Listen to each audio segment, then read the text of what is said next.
Plasma weapons are a staple of the sci-fi genre.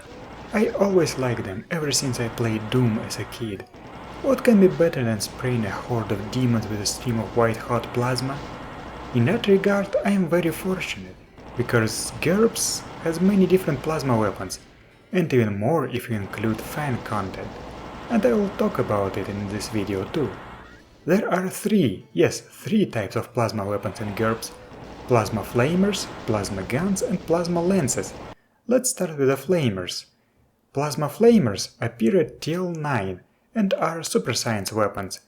They are used with the beam weapons projector skill, because they work like modern flamethrowers, firing a low-velocity jet of plasma. Flamers deal burning damage, but not tight beam burning damage. There are no damage modifiers or armor divisors, and the damage itself is quite low, but it's still useful for disposing of vermin or nanobot swarms. The first thing you might notice is that the weapon table looks weird. This is because GURPS Ultra-Tech came out before GURPS High-Tech, where rules for flamethrowers were expanded. This is what the table should look like, if updated. You have to keep in mind that since plasma flamers are jet weapons, they are actually treated as very long melee weapons, so it seems that you should not apply range penalties. Also, GURPS High-Tech introduced a new maneuver, All-Out Attack Jet, that can be used to damage up to 3 hexes at once.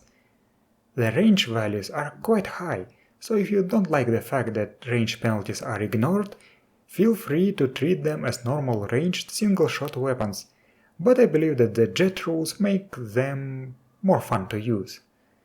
Also, feel free to port any other flamethrower-related rules from GURPS High-Tech, such as flamers causing fright checks and the special malfunction table.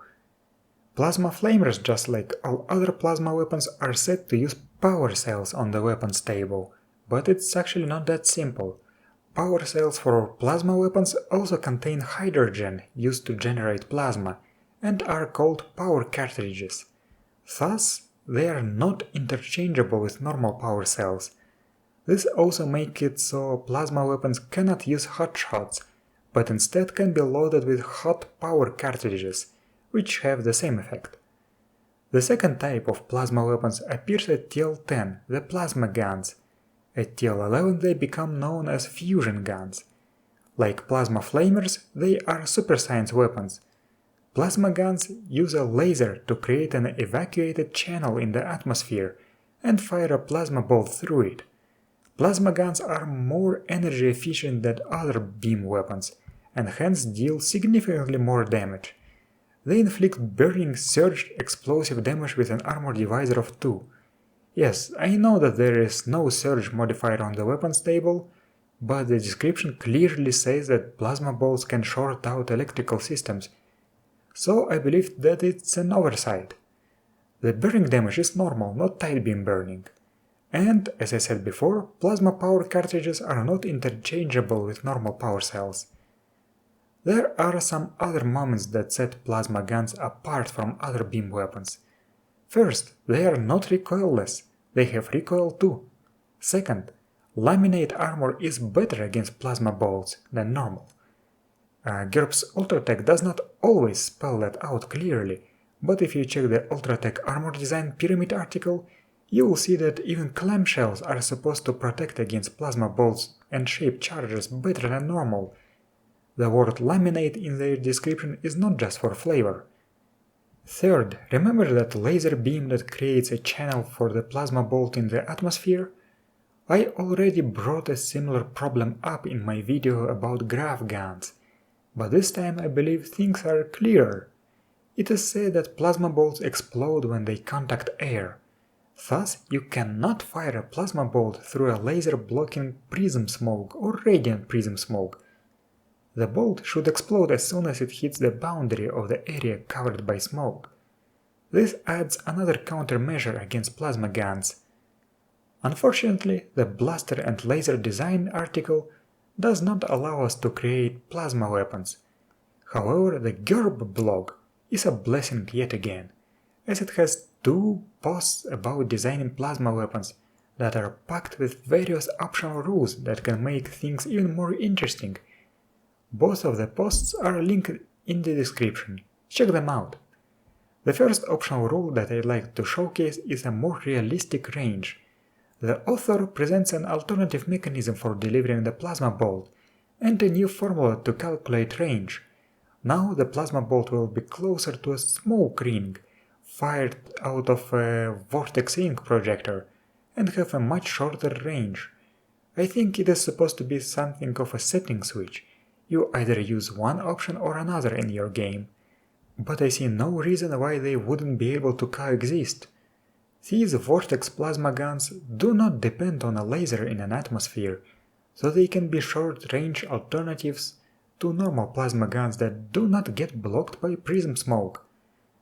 Also, it would be cool to adapt the ricochet rule from the actual vortex ring projectors to be able to fire plasma bolts around corners.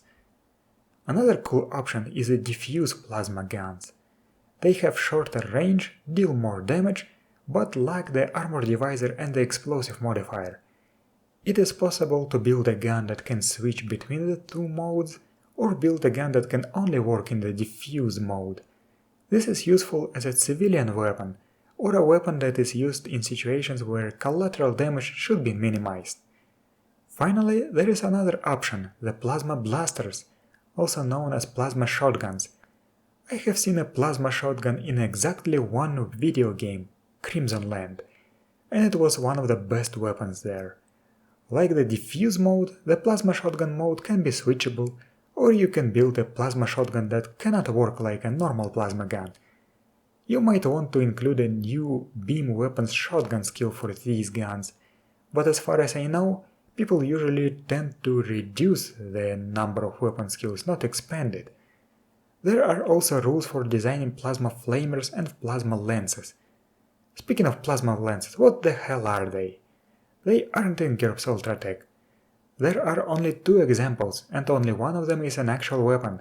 The Plasma Lens Warhead from GURPS Ultra-Tech Designer's Notes, and the Plasma Lens from the Modular Mecha article from Pyramid 351.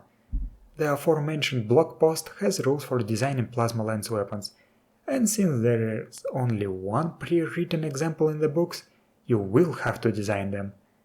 Plasma lenses fire a relativistic beam of super-focus plasma that deals burning damage with the explosive modifier and an armor divisor of 10. This is not tight beam burning damage.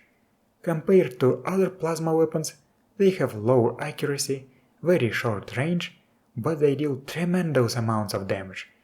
Plasma lenses are limited to rate of fire 1. I have to say that I absolutely love plasma lenses. They are a great addition to the Ultra-Tech arsenal. Using these blog posts, I have designed many different plasma weapons for my games, and now this weapon category probably loses only to lasers in terms of diversity. That's all I wanted to say here, so thank you for watching, and I'll see you next time.